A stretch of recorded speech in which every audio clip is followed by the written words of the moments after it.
Hola, muy buenas tardes. Pues aquí volvemos con nuestro querido Dostoyevsky. Continuamos con una de las grandes cimas de la literatura rusa y de la literatura universal, El Idiota, ¿verdad? Que seguramente muchos de ustedes habrán leído en alguna época de su vida. Yo tuve la dicha de leerla muy joven, sin saber realmente a lo que me atenía, ¿verdad? Con la inocencia del lector joven que ya se enamoró de Dostoyevsky, en principio con Crimen y Castigo, como habíamos platicado, y que ahora quiere seguir leyéndolo, ¿verdad? Y en este caso seguimos con El Idiota. Espero que muchos de ustedes la hayan leído y recordarán el asunto que nos compete el día de hoy, ¿verdad? Entonces, recordemos, echando un poquito marcha atrás, cómo inicia la redacción del Idiota. Estamos en 1867, pero ¿qué había pasado en 1866? Recordemos que Dostoyevsky publica la novela más famosa y para mí la verdadera cima de la literatura, que es Crimen y Castigo, ¿verdad? En el 66, que sí es un éxito inmediato y que, como habíamos dicho, también se traduce a muchas lenguas en ese momento, y también publica en una proeza fuera de serie El Jugador. Son dos novelas que son escritas casi al mismo tiempo. Ya en la anterior sesión hablamos también de cómo es que conoce a quien será su segunda esposa, ¿verdad? Esta Ana Grigorievna, que en realidad llega a su casa recomendada como estenógrafa, ¿verdad? Porque tiene encima la premura de publicar y entregar El Jugador, ¿verdad? Esta novelita breve que también es una joyita de la novela breve, ¿verdad? Y que seguramente algunos de ustedes habrán leído, ¿verdad? Pero en todo caso, inmediatamente después de este momento del 66, 1866, empiezan los acreedores otra vez encima de él porque quieren que les pague todas las deudas. Como ya hemos dicho, Dostoyevsky siempre vivió endeudado, pedía préstamos por aquí y por allá y nunca terminaba de pagar estos préstamos, y siempre pedía adelantos a sus editores de las diferentes revistas y periódicos rusos, y entonces con esos adelantos medio pagaba las deudas, seguía viviendo con préstamos. Fue una historia terrible por la que él vivió y padeció, ahora en gran parte por culpa suya, como hemos dicho, ¿verdad? Bueno, pues inmediatamente después de la publicación de ambas novelas, ¿verdad? Le piden este largo artículo sobre Belinsky, aquel crítico del que hablamos al principio, que fue el gran crítico de la primera mitad del siglo XIX ruso,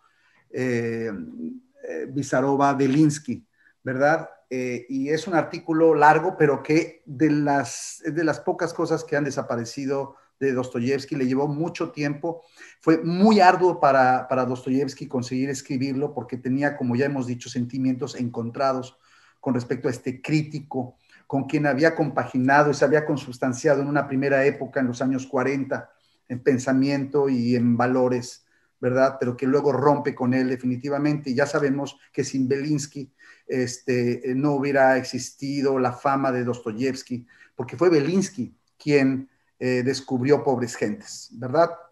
Pero esto, repito, ya lo habíamos comentado en una de nuestras anteriores sesiones.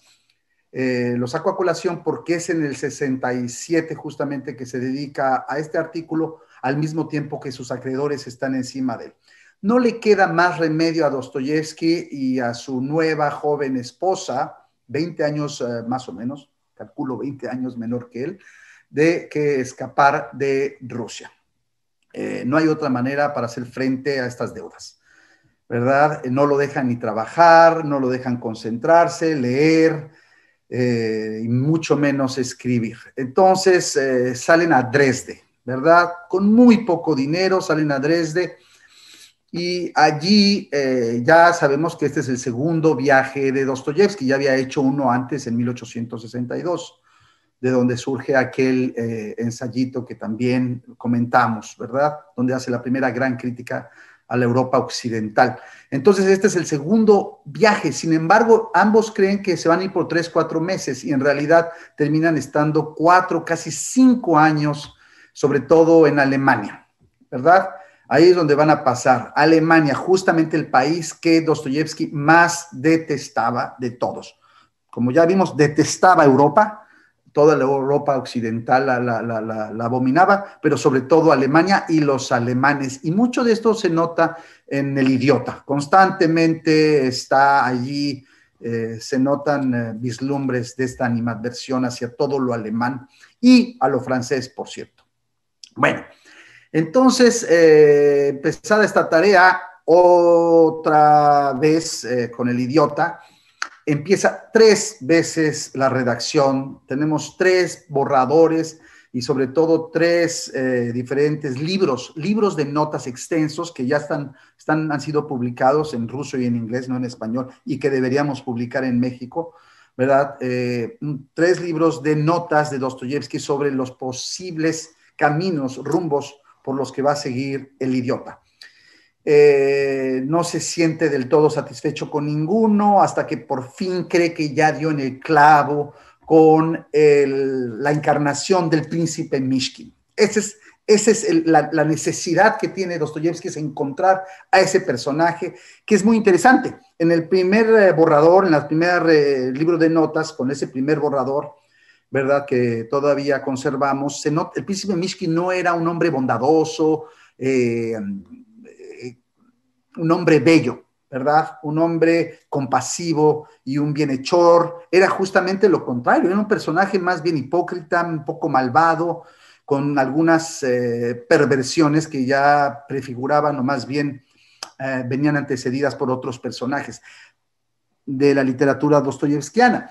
En el caso de esa figura de Mishkin, él sobre todo quiere crear a una especie de Jesucristo ruso, ¿verdad? Entonces, la novela es muy curiosa, para los que la conocen, es una novela muy curiosa, puesto que vemos a este príncipe Mishkin, donde siempre, en todo momento, quiere hacer el bien, quiere ayudar, quiere compadecerse, tiene una empatía desmesurada, tiene una capacidad de perdón impresionante, donde muchas de estas veces, en lugar de irradiar esta bondad que él se propone, resulta contraproducente y los personajes a su alrededor terminan en luchas y querellas terribles, ¿verdad? Como forma de contrarrestar esta bondad, digamos, cristiana. Bueno, junto con el príncipe Mishkin, tenemos para muchos la mayor creación femenina de Dostoyevsky, que es la de Nastasia Filipovna, ¿verdad? Ustedes recordarán a Nastasia Filipovna, que es la mujer libre, la libertina, no voy a decir que prostituta, ¿verdad? Como la Sonia, ¿verdad? La famosa Sonia de Crimen y Castigo y otras, no, pero sí es una mujer de la vida alegre, ¿verdad? Y yo sí creo que es la mayor creación femenina de Dostoyevsky, francamente, y eso ya es decir mucho entre grandes creaciones femeninas. Sobre todo es una mujer que yo creo que hoy, en el siglo XXI, la entendemos mucho mejor que todo lo que la pudimos conocer y comprender los lectores del siglo XIX cuando apareció, ¿verdad? Bueno, ella es una mujer de origen humilde, ¿verdad? Que pierde a sus padres y cuyo tutor ve en ella la capacidad de hacer una gran mujer, una mujer educada, una mujer preparada, que salga de este ambiente pobre de campesinos y la adopta, ¿verdad? Y conforme va creciendo esta niña se va poniendo extremadamente hermosa, extremadamente bella, algo inusual. Imagínense, si ya en Rusia las mujeres son hermosas, ahora imagínense, esta mujer era terrible y pavorosamente hermosa, asustaba, y lo dice en la novela constantemente, su belleza daba miedo, intimidaba, ¿verdad? Entonces podemos cada quien imaginar qué tan hermosa, qué tan bella era Nastasia Filipovna. Pero el caso es que su mismo tutor, que la había mandado con una familia para que la educara, se enamora de ella, siendo muy jovencita, y básicamente la convierte en su amante. Y esto de alguna manera la pervierte. Entonces, se vuelve una pervertida por culpa justamente de este tutor. Y a partir de ahí, eso es la parte que conocemos de Nastasia, de su pasado, ¿verdad? La otra gran protagonista es Aglaya. Aglaya, Yepanchina, de la familia de las Yepanchinas. Son tres hermanas, ¿verdad? Tenemos a Alexandra, Adelaida y la más pequeña, que es Aglaya, que es un nombre un poco extraño, ¿verdad? Pero Aglaya compite en belleza con Nastasia, ¿verdad? Pero es de una familia aristocrática. Entonces, vamos a ver que al igual que en Humillados y Ofendidos, aquella novela que comentamos de 1861, el idiota se conforma a partir de un triángulo amoroso. Príncipe Mishkin, Aglaya Yepanchina y aquí Nastasia Filipovna, ¿verdad? Bueno, hay un cuarto personaje que es fundamental, fundamental, y ustedes lo recordarán, Rogozin. Rogozin, ¿verdad? Es el Judas de la novela, es el malvado de la novela, ¿verdad? Pero esta novela no es una novela maniquea y mucho menos, ¿verdad? Porque nunca es maniqueo, ni en sus peores momentos consigue ser maniqueo, en mi opinión, Dostoyevsky, ¿verdad? Entonces, ¿qué pasa con Rogozin? Rogozin, de alguna manera, va a ser la antítesis de Mishkin. Y ya para la tercera elaboración, tercer proyecto del idiota, Dostoyevsky ya tiene muy claro qué va a pasar con Rogozin y con el príncipe Mishkin, ¿verdad? Ahora bien, el problema es que Rogozin está obsesionado, enamorado, enloquecido por Nastasia Filipovna. Y casualmente tan enamorado y enloquecido como lo está el príncipe Mishkin, ¿verdad? Entonces, ¿cómo arranca la novela El idiota? Y creo que muchos aquí lo recordarán. Es el momento en que están en un vagón de tren, el príncipe Mishkin va de regreso a San Petersburgo, que no ha visitado Rusia en años, desde que era muy joven, ¿verdad? Porque él había estado en un centro de salud mental en Suiza, donde lo habían mandado al príncipe Mishkin, que era huérfano, es huérfano en la novela, no tiene ninguna parentela, lo habían mandado para restablecer un problema médico que él tiene desde su niñez. Lo habían mandado otra vez un filántropo que se había apiadado de este príncipe Mishkin, que aunque se llama príncipe, en realidad es un príncipe nada más por nombre, porque es un noble arruinado, sin descendencia y sin padres y sin ascendencia. Pero básicamente regresa de Suiza a los 20 años de edad, realmente habla ruso, pero no conoce Rusia, ¿verdad? Realmente no la conoce profundamente. Y en el vagón del tren conoce a Rogozin. Y Rogozin le dice que él va a San Petersburgo en busca de Nastasia Filipovna. Y le dice, Nastasia Filipovna es la mujer más bella que ha nacido en el planeta. Y Mishkin, pues seguramente que sí, pero no se la puede ni siquiera imaginar. Este Rogozin y príncipe Mishkin, este encuentro es fundamental porque va a recorrer las 800, 900 páginas del idiota, ¿verdad? Fundamental. Lo que nos parece un encuentro trivial, casual, no tiene nada de casual. Dostoyevsky sabía muy bien lo que él pretendía hacer. En el siguiente momento tenemos a Dostoyevsky buscando a la familia de Elisaveta Prokofievna Yepanchina. Es la mamá de estas tres hijas. Y es una pariente lejana de él, o incluso no queda muy claro, ni siquiera él sabe si son parientes o no, pero pues no tiene a nadie más en San Petersburgo. Está solo en la vida, príncipe Mishkin, ¿verdad? Conoce a la madre, a Elisaveta y a las tres hijas, y allí ve una fotografía de Nastasia Filipovna.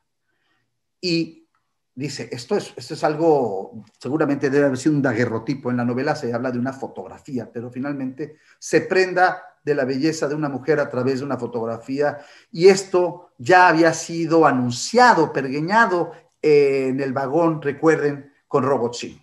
Entonces, aquí a partir de este momento vemos que también hay algo entre Aglaya, la hija menor, y el príncipe. Hay algo, hay una especie de amor, de atracción y de atracción y de alejamiento constante. A partir de ahí, toda la novela, Aglaya se dedica a vituperarlo, a ponerlo en vergüenza, a humillarlo, a reírse de él constantemente en sociedad, porque el príncipe no tiene capacidades sociales, no tiene maneras. Bueno, es un tipo elegante, pero cuando se trata de conversación en sociedad, no tiene ni idea de cómo comportarse, porque pues nunca ha tenido la oportunidad de estar en la alta sociedad rusa, en la que de pronto entra a través de Elisabetta y de su marido, el general Yepanchin, la familia Yepanchina. Bueno, entonces, digamos, penetra en sociedad, y a partir de aquí ya se desenvuelven los acontecimientos, ¿verdad? Donde vemos, por un lado, que Aglaya se empieza a enamorar de este príncipe que todo mundo en la novela llama el idiota, y de eso vamos a hablar, pero al mismo tiempo el príncipe tiene sentimientos hacia Aglaya muy fuertes, pero también hacia Nastasia Filipovna, esta gran mujer bellísima. Entonces tenemos a dos hermosas mujeres, ¿verdad? Y en el centro del triángulo tenemos a Mishkin y tenemos a Rogotzin en otra de las vértices del triángulo. Entonces, a partir de estos personajes se va a desarrollar la novela. La novela tiene 4 grandes partes, ¿verdad? 4 grandes partes. Hay que decir que en el proyecto original iba a tener 8, ¿verdad? Y finalmente se redujo a 4 grandes partes con innumerables capítulos cada parte.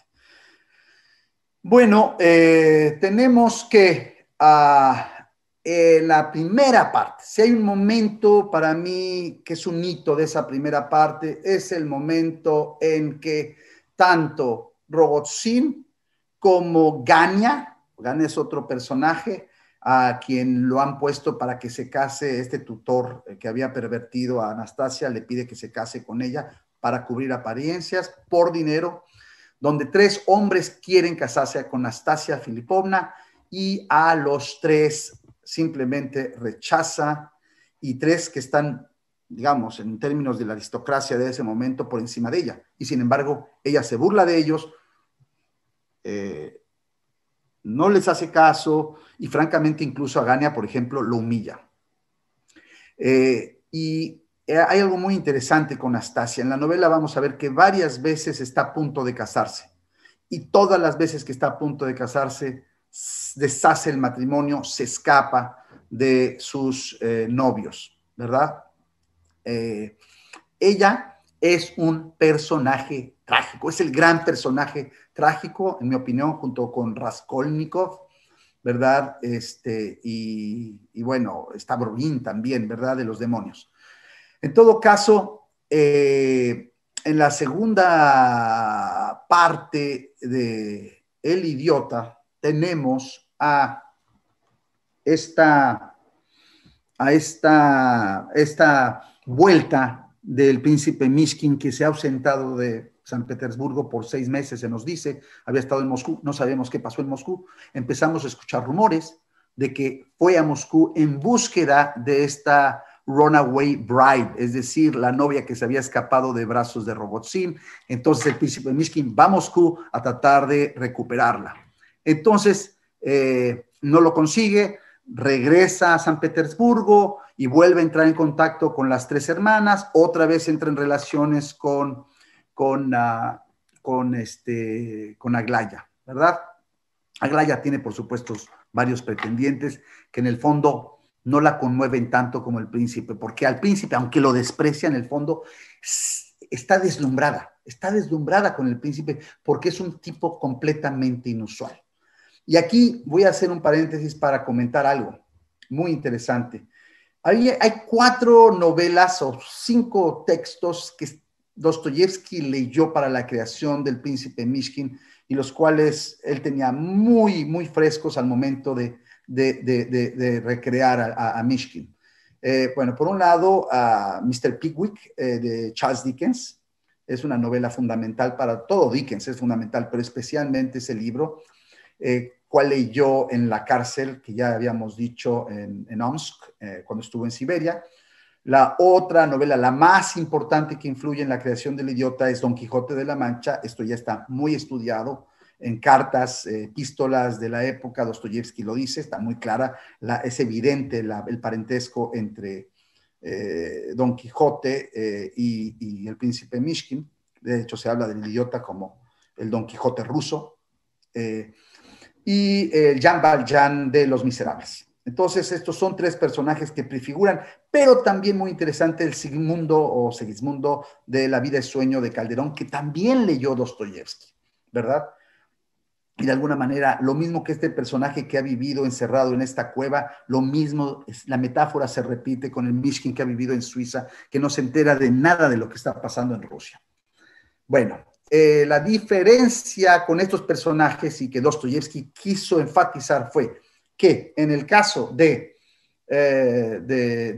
Don Quijote y de Pickwick, en estos 2 casos son personajes cómicos y entonces el lector inmediatamente ríe junto con ellos. En el caso de Don Quijote es un personaje también belicoso.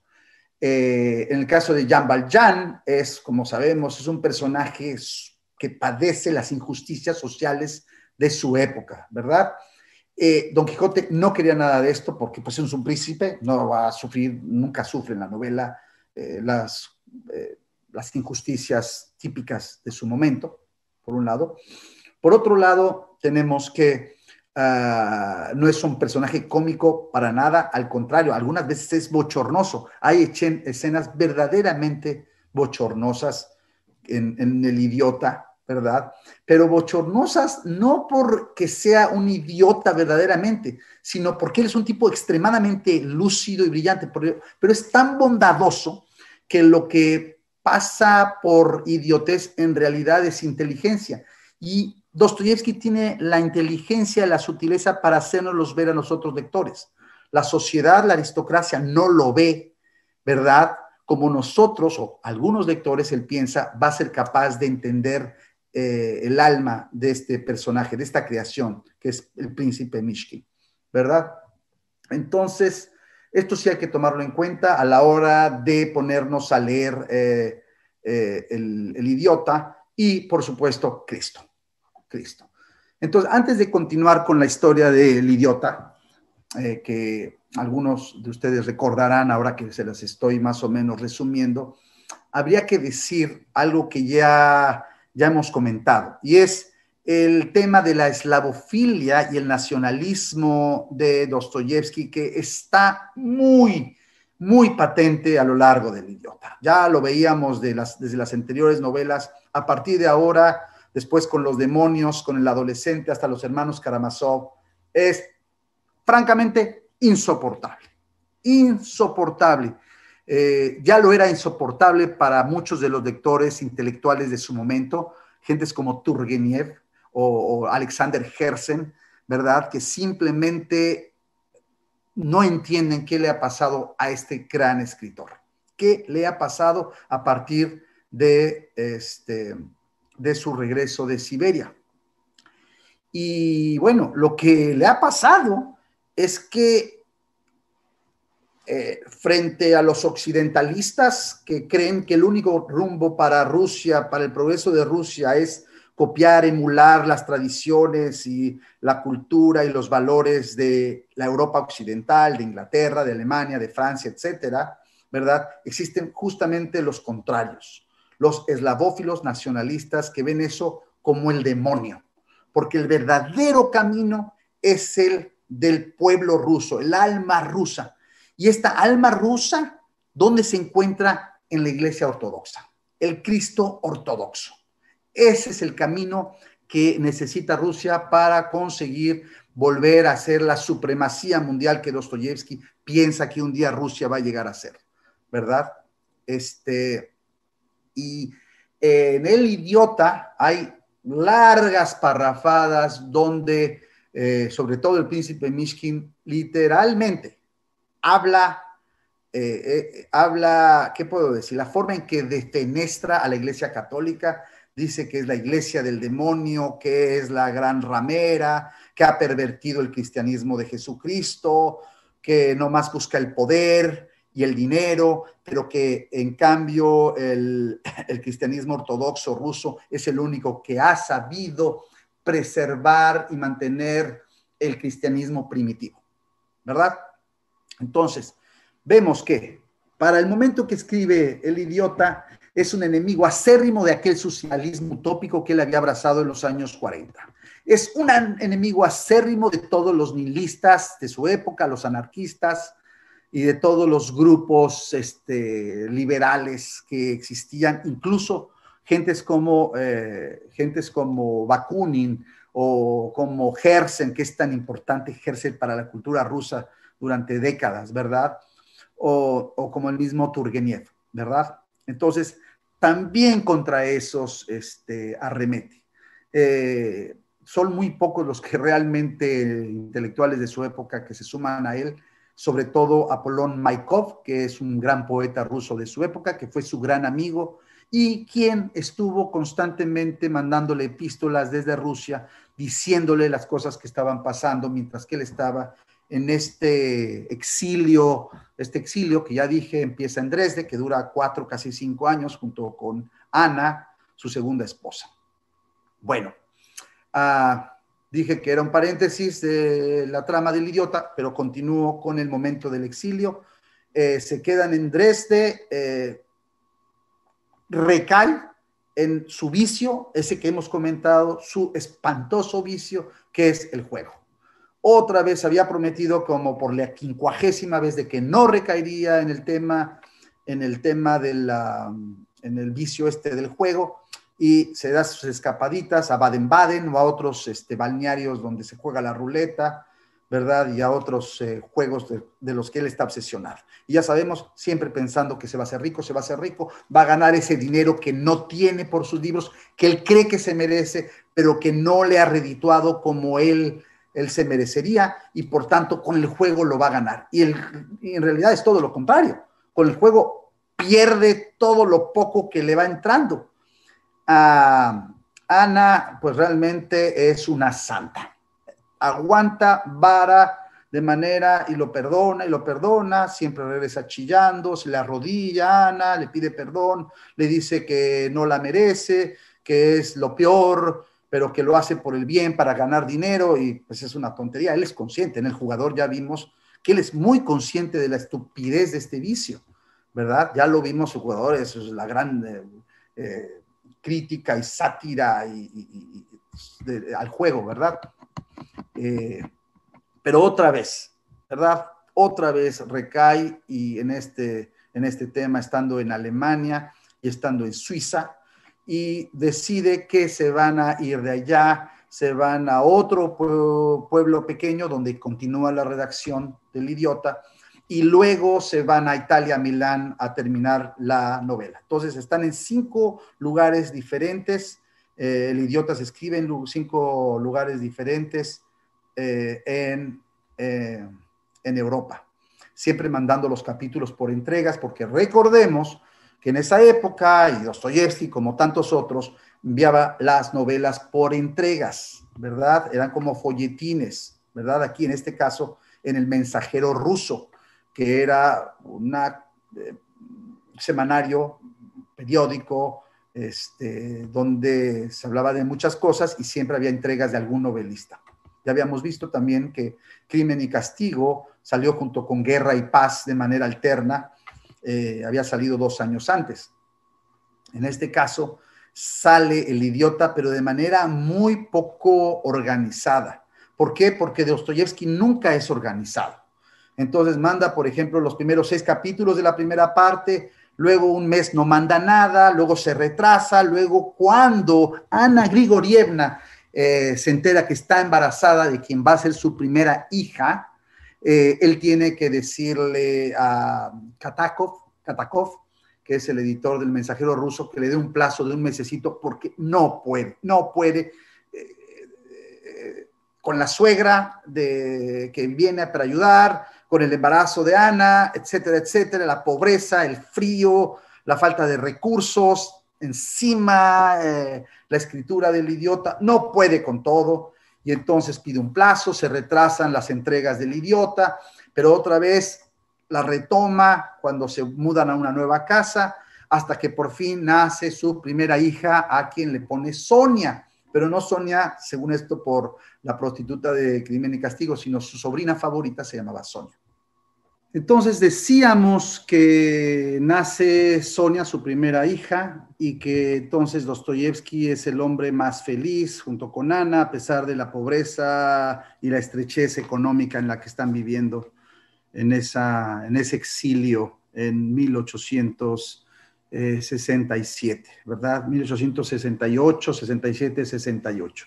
La niña nace, de hecho, en marzo del 68 y tristemente a los 3 meses va a fallecer de un asunto de pulmonía. Y eso va a ser un descalabro terrorífico para Dostoyevsky.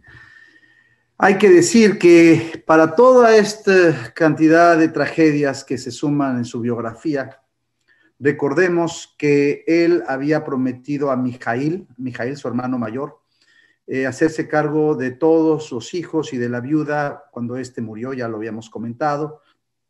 Nunca faltó a su promesa, a pesar de todas las penurias económicas que el mismo Dostoyevsky padeció. Entonces, constantemente de los adelantos que le daban, la mitad del adelanto se iba para la familia para la familia de Mijael, ¿verdad? La viuda, y creo que eran, no sé, 4 o 5 hijos, imagínense nada más, cuánto que aparentemente sí tenían recursos, no estaban tan mal, pero le sacaban el dinero a Dostoyevsky, y la verdad sí era medio tonto Dostoyevsky. Ana Grigorievna estaba hasta el copete, no soportaba que lo que ella pensaba que se aprovechaban de Fiodor, creyendo que pues era rico, pues nada rico, y como había tenido Crimen y Castigo su éxito, se imaginaban que tenía dinero y nomás le sacaban, y junto con esa familia, Pavel, acuérdense que era el hijo de su primera esposa, de María Dmitrievna, aquella que conoció inmediatamente después de salir de Siberia. Y a este niño que él adopta, también lo mantiene. Y este sí es medio vividor, el muchachito Pavel, que se queda en San Petersburgo todo el tiempo, mientras que él estaba en el exilio, y a quien siempre mantuvo toda la vida, mantuvo a Pavel, aunque no era su hijo de sangre, lo había adoptado de su primera mujer, de María Dmitrievna. Entonces, y a todo esto se le suma que empiezan a empeorar los ataques estos de epilepsia, de los que ya habíamos hablado, que siempre tuvo. Esta época, incluso hay una anécdota curiosa que cuenta Joseph Frank, que el día en que nace la hija, Sonia, ese marzo, no sé qué día de marzo de 1868, ese día sufre uno de sus ataques terribles de epilepsia, lo cual le impide ir a buscar a la matrona, y el parto fue un despapalle ese día. Pero bueno, ¿a qué saco a colación el tema de la epilepsia? El problema de la epilepsia, también Mishkin sufre de epilepsia. Por eso decimos, los críticos, los especialistas, consideran que El Idiota es la novela más autobiográfica de Dostoyevsky. No porque es el único personaje epiléptico. Bueno, en realidad hay otro que también padece epilepsia, pero no es un protagonista, un personaje principal como Mishkin, ¿verdad? Nadie mejor que Dostoyevsky sabía lo que padecían, sufrían los epilépticos, ¿verdad? Y aquí lo trata de narrar en 2 o 3 ocasiones, ¿verdad? Y uno de los momentos cruciales de la novela es la segunda parte, cuando él, repito, regresa de Moscú a San Petersburgo, Mishkin, y entonces desde que sale de la estación de tren y lo vemos recorriendo todo San Petersburgo, ¿verdad? Siente una mirada, siente que alguien lo acosa, lo acecha, pero nunca consigue ver quién es esa persona. y solamente nosotros, los lectores, lo sabremos al final de la segunda parte, y no es nada menos que Rogozin. Rogozin, quien pretende asesinarlo. La segunda parte termina justamente con este momento en que en unas galerías camina Mishkin y en la oscuridad aparece, tras unas bambalinas, unas telas, aparece Rogozin con una daga que ya había aparecido antes, que incluso se le había enseñado a Mishkin antes, y que prefigura ese momento, ese aborto de crimen, cuando Rogozin va a matar a quien le llama su hermano, porque ya son hermanos de amigos, supuestamente, hermanos en el amor que tienen por Nastasia Filipovna. Pero entonces Rogozin ya no puede más con Mishkin, con su bondad, con su cristianismo y con su pasión desmedida por Nastasia, la cual él también tiene, y en ese momento que lo va a acuchillar, sufre un ataque epiléptico, el príncipe Mishkin cae derrumbado y no lo mata. O sea, su epilepsia lo salva a Mishkin. Y así termina la segunda parte, que es un momento culminante, fortísimo, fortísimo del idiota, ¿verdad? Bueno, hay que decir también importante, quería comentar de Rogozin. Rogozin, que es un personaje buenísimo, fascinante, tiene sus antecedentes y aunque, bueno, los menciona Joseph Frank, yo también los detecté, la verdad, en mi relectura de las novelas dostoyevskianas, y en mi opinión ya aparece incluso en aquella novela que comentamos antes, que es fenomenal, La aldea de Stepanchikovo, esa primera novela cómica, satírica, la única que escribió Dostoyevsky en ese tono menor, satírico, inmediatamente después de Siberia, que yo recomiendo, que yo digo que es una novela pitoliana, es como leer a Sergio Pitol, pero ruso, y no tengo duda de que Pitol la haya leído esa novela, La aldea de Stepanchikovo, que escribe en él, se habrá sido, no recuerdo, el 50 y algo, ¿verdad? No, perdón, el 50 y algo, ¿sí? En el 59 o 60 la escribe, ¿verdad? Es la novela justamente anterior a Humillados y Ofendidos. Pero esta novela ya prefigura un personaje, el personaje de, ay, siempre olvido su nombre, el personaje se llama Opiskin. Opiskin es el malvado controlador, el abusador, es un malvado cómico que abusa de toda la familia del coronel, del famoso coronel Rostanev. Entonces, este es el primer personaje semi-malvado que luego también va a volver a reaparecer en Humillados y Ofendidos, pero mucho mejor, en mi opinión, que es el príncipe Valkovsky.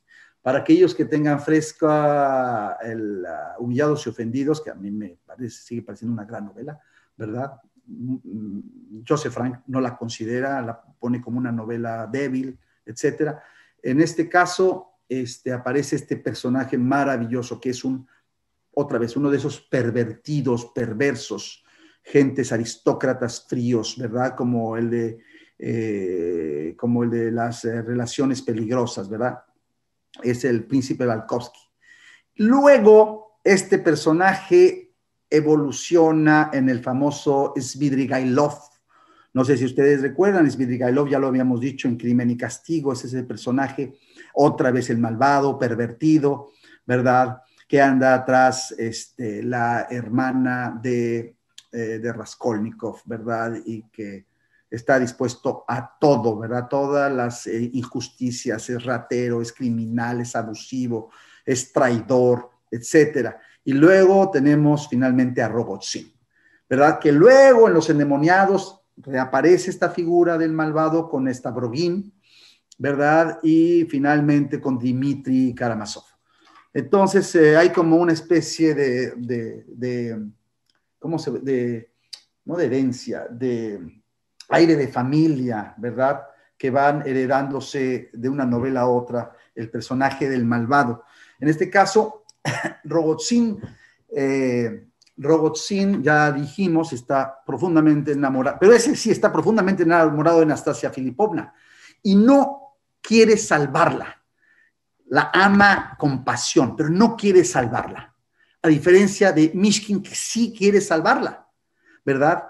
Y de la misma manera que Mishkin quiere salvar a Anastasia Filipovna de ella misma, porque ella le gusta la vida alegre, le gusta la lujuria, le gusta el sexo, se mete con todo mundo, pero Mishkin la quiere salvar de la misma manera. Aglaya Yepanchina, la tercera de las tres hermanas guapas, está obsesionada por salvar al príncipe, salvarlo de él mismo. Entonces, en esta novela todo el mundo quiere salvar a todo el mundo y nadie salva a nadie, ¿verdad? ¿Por qué? Porque para empezar, esta Anastasia Filipovna no quiere ser salvada, no quiere que no la salve Gania, el primer prometido, no quiere que la salve Rogozin y mucho menos quiere que la salve el príncipe Mishkin. Y Aglaya, que también quiere salvar porque ama con todas sus contradicciones, esta jovencita aristócrata traviesa y echada a perder, ama al príncipe Mishkin contra todas las suposiciones de la aristocracia, pero lo ama, ¿verdad? También lo quiere salvar de él mismo, de su inocencia, de su ternura, de su bondad, no consigue salvarlo, ¿verdad? Entonces, una novela donde todos quieren salvar a todos, nadie es salvado. Pero lo más padre, lo más divertido del Idiota, para mí, es que es una gran tragedia. Es una de las grandes tragedias dostoyevskianas, de principio a fin, desde ese momento del vagón, cuando se encuentra con Rogozin, le habla de Anastasia Filipovna, todo a partir, todas estas 800, 900 páginas de drama, de subhistorias, hasta llegar al desenlace de la cuarta parte, que es terrible, como ustedes saben. Pero antes de contarles ese desenlace, esa cuarta parte, hago nada más mención breve a una subhistoria. Hay varias subhistorias, pero una que es la que a mí me llama mucho la atención y que ha sido también muy comentada, es la epístola o la confesión que hace Hipólito, que es una larga, estamos hablando de 50, 60 páginas dentro de la novela, es una subhistoria, ¿verdad? Y esta confesión es de un muchacho tuberculoso que le quedan 2 o 3 semanas para vivir, escribe su carta, pero pertenece a un grupo que Dostoyevsky se dedicó a ser su detractor toda su vida, que son los nihilistas. Dostoyevsky odiaba a los nihilistas rusos y cualquier forma de socialismo lo detestaba porque él creía que desvirtuaba el cristianismo en el que él creía, ¿verdad? Era una forma de desvirtuar el cristianismo, pero sobre todo los nihilistas. Él detesta a los nihilistas y de hecho usa a Hipólito y al grupo de amiguitos de Hipólito que van a la casa de campo de Mishkin, en Pavlovsk, donde están los Shepanchín, están pues, las casas de campo que están como si fuera una Cuernavaca de su tiempo. Ahí van todos, la tercera y cuarta parte ya no pasan en San Petersburgo, pasan en Pavlovsk. Y allí tenemos que Hipólito les dice a todos, es un grupo de amigos, todo el mundo está congregado, porque para esto, hay que decirlo, Dostoyevsky le encantaba las multitudes, le encantaba juntar personajes, capítulos, ahora sí que pletóricos de personajes, donde surgían situaciones siempre extremas, ¿verdad? En mi opinión, esto a mí me parece una referencia a los capítulos famosos de la venta al final de la primera parte del Quijote, donde todos los personajes que hemos conocido se congregan en la venta para que exploten las cosas, ¿verdad? Y eso es una constante en todas las novelas de Dostoyevsky. Todos estos personajes que vamos conociendo aquí y allá, llegan un momento en que se congregan en una sala, en una reunión, en una fiesta, y se arman unos despelotes espantosos. Pues esta no es la excepción. Termina de leer su larga carta a Hipólito, saca la pistola y se dispara. Todo el mundo se acerca para arrancarle la pistola a este muchacho que de todas maneras va a morir de tuberculosis en 2 o 3 semanas. Pero ¿qué pasa? La pistola no está cargada. Entonces, ya no sabe uno si reírse o si llorar, ¿verdad? Después de esta larga epístola, confesión de Hipólito, que dura, repito, 50, 60 páginas, que son maravillosas de leer. Se los digo porque incluso como una sección separada del libro, como el famoso Gran Inquisidor, también se puede leer de manera separada, autónoma. Entonces, otra vez las burlas caen sobre el pobre Hipólito, les dicen que él ya sabía que la pistola no estaba cargada, que todo fue una puesta en escena, que fue un show para que todos se sintieran sintieran conmiseración por él. Él se enoja peor, les dice que no fue, que él sí se quería suicidar. Finalmente, todo termina en eso. Hay una frase de esa carta que escribe, esa confesión que escribe Hipólito, que es muy interesante nada más porque dice así, dice en su carta: lo importante es la vida, la propia vida, descubrirla incesante y eternamente, y no el descubrimiento. Es muy buena esa frase, en mi opinión. Hay mucho de qué hablar de esa famosa confesión de Hipólito, pero pues los invito a que la lean ustedes mismos. Entonces, estamos que en esta cuarta y última parte del Idiota, el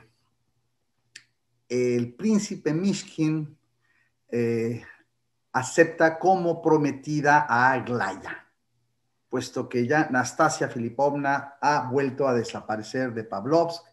Y finalmente, a pesar de que Elisabetta, la madre, no está muy de acuerdo con que el príncipe idiota se case con su hija, la más hermosa de todos, pues ya, ni qué, porque la niña finalmente siempre se hace lo que quiere, se sale con la suya y bueno, pues ¿qué se va a hacer?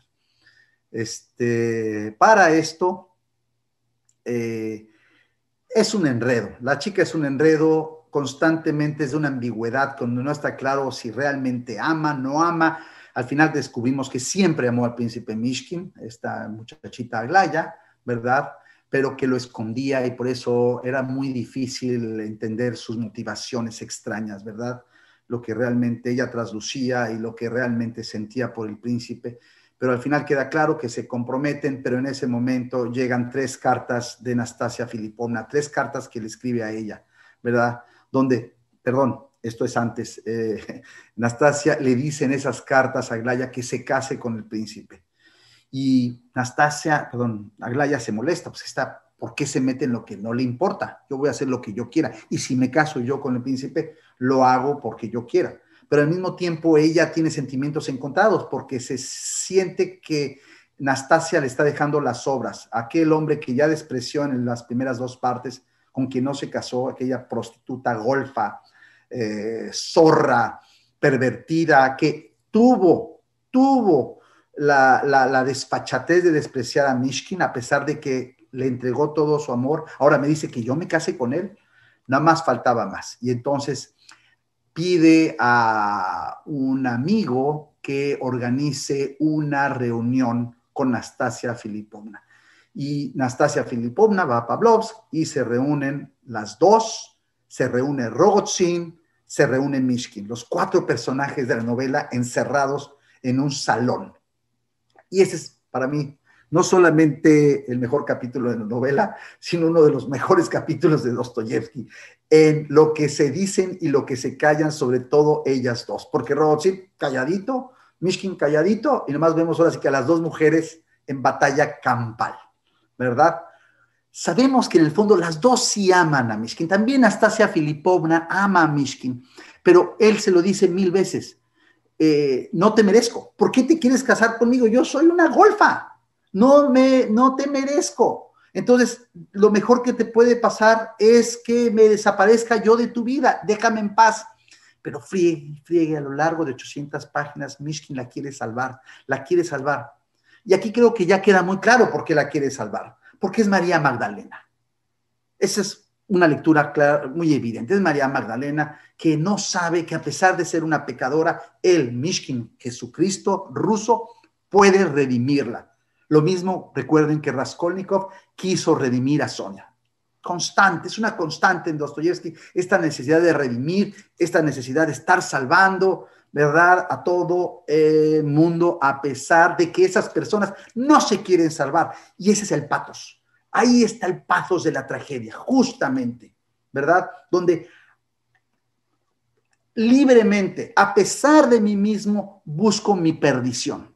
Y Nastasia desde el principio busca casi con conciencia su perdición, la desea, ¿no? Decimos, ¿qué le pasa a esta mujer? Y Nastasia, perdón, y la otra chica, Aglaya, a su manera también, porque está claro que no le conviene tampoco Mishkin, pero está obsesionada justamente con Mishkin, ¿verdad? Entonces es un encuentro fabuloso donde finalmente ella sí desvela su amor. Aglaya le dice al príncipe, siempre te he amado, siempre te he querido, por favor tómame como tu esposa, tal y tal y tal. Y entonces en ese momento le interrumpe Nastasia Filipovna y le dice, si yo quiero ahorita, el príncipe Mishkin se arrodilla frente a mí y me pide la mano y te va a despreciar a ti. Basta que yo lo quiera, basta que yo lo decida. 2 veces más ya lo he dejado, lo he abandonado, lo he rechazado. Está a mis pies, yo lo sé, ¿verdad? Y cuando te dije que te casaras con él, no me hiciste caso, tonta. Pero él me ama más a mí que lo que te ama a ti. Y entonces Aglaya se voltea a ver al príncipe y le pregunta, ¿es cierto lo que esta loca está diciendo? ¿Esto es verdad? Rogozin callado, porque acuérdense que Rogozin se muere de celos, porque él quiere a Anastasia para él, pero su gran rival es este bondadoso príncipe, este inocente príncipe, que todo lo que quiere hacer bien le sale el tiro por la culata, francamente, ¿verdad? Y en ese momento dice, Mishkin se le queda viendo a Aglaya, voltea a ver a Anastasia, no dice nada, se va con Nastasia Filipovna, la zorra, la golfa, la pervertida, como ustedes le quieran llamar, ¿verdad? Y deja a la chica joven aristocrática de supercuna, de la nobleza, la desprecia, no la desprecia, pero francamente elige a la que en la sociedad no debería haber elegido, francamente. La deja, se va llorando a Aglaya y Rogozin obviamente se arde. Agarra, termina ese capítulo y vemos entonces que se va a celebrar la gran boda en Pavlovsk, donde todos los personajes que ya han aparecido en la novela están invitados a la iglesia para celebrarse ahora sí la boda entre Nastasia Filipovna y el príncipe Mishkin. ¿Y qué pasa? El día de la boda, justo al entrar a la iglesia, entre la multitud aparece Rogozin. Nastasia ve a Rogozin y le dice, sálvame, sálvame, no me dejes casarme con el príncipe, sálvame. Rogozin entra, ¿verdad? Se mete entre la multitud y ella vestida de novia se la jala ahora sí como la novia robada, ¿verdad? Se la lleva en un carruaje, se van en un vagón y desaparecen y se van a Moscú. Tercera vez que dejan plantado al príncipe Mishkin, que está obsesionado con salvar a una mujer que no quiere ser salvada. Finalmente, en la siguiente parte, perdón, no regresan a Moscú, regresan a San Petersburgo.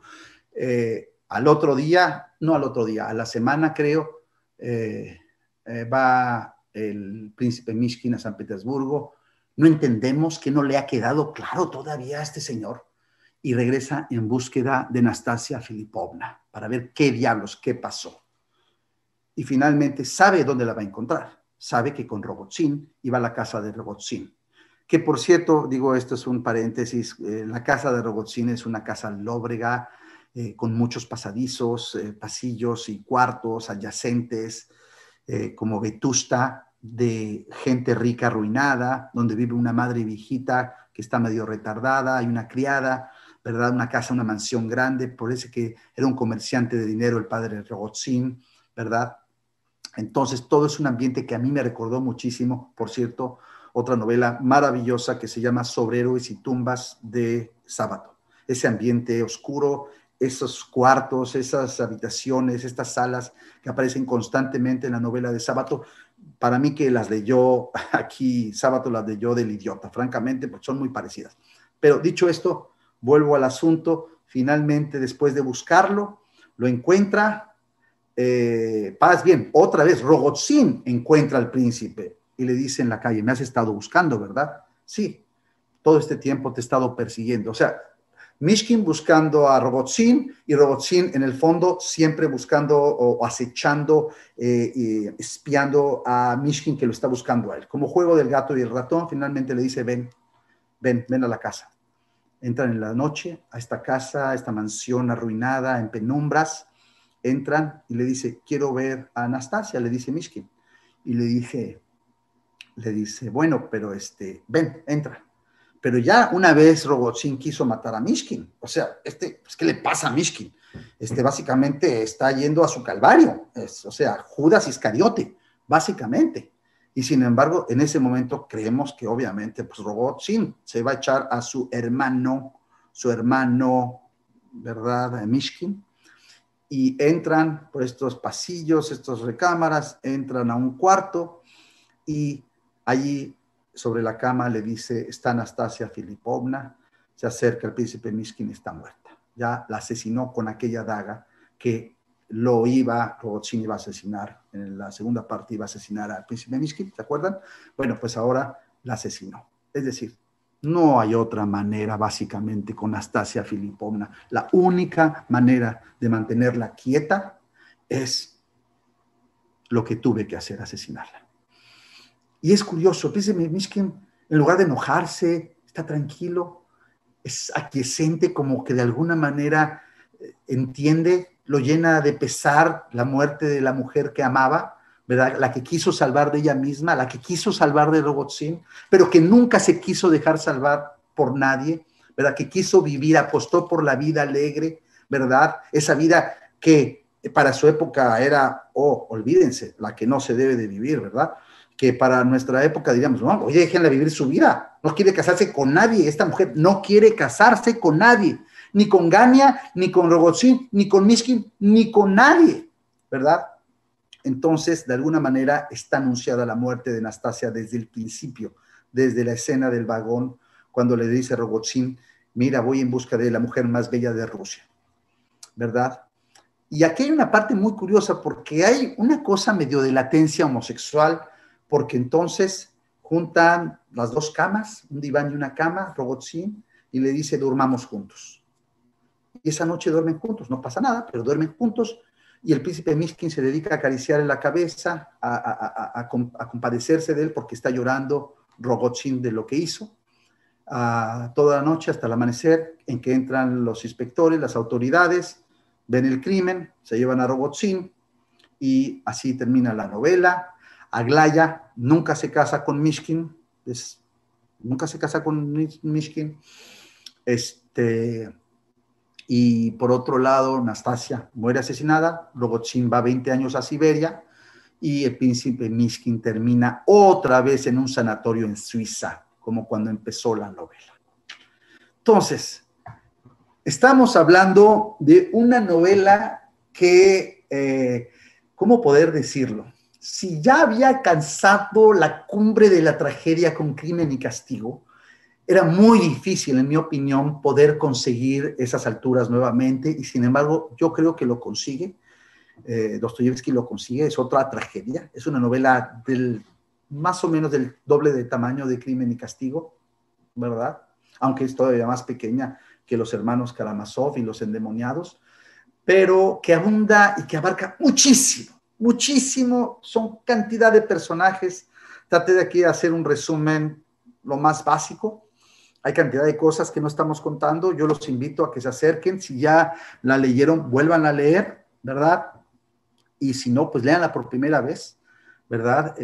Para muchos críticos, expertos, es una novela que tiene muchas imperfecciones, ¿verdad? Yo no diría que tiene imperfecciones, yo diría más bien algo, y esto es mi opinión como novelista, y es que si Crimen y Castigo consigue ser muy redonda, donde es muy notable que no le sobra nada, o le sobra muy poco, sí, en El Idiota, como en otras novelas de Dostoyevsky, sobran cosas, ¿verdad? Sobran cosas que quizás se podría haber ahorrado, pero en el todo general hay mucha más vida, hay muchos más mundos retratados, muchas capas sociales retratadas, desde la aristocracia hasta las capas más pobres que ya había conocido muy bien en Humillados y Ofendidos, ¿verdad? Eso es maravilloso de Humillados y Ofendidos, ¿verdad? Pero aquí consigue una nueva cumbre insospechada para su época y que de alguna manera compite con otras novelas de su tiempo, como la de Goncharov,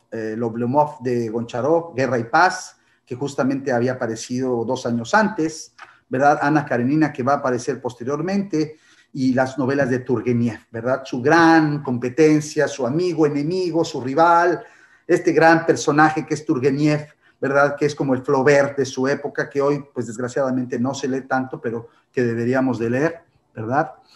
y a quien, por cierto, también menciona para criticarlo en El Idiota, Turgeniev.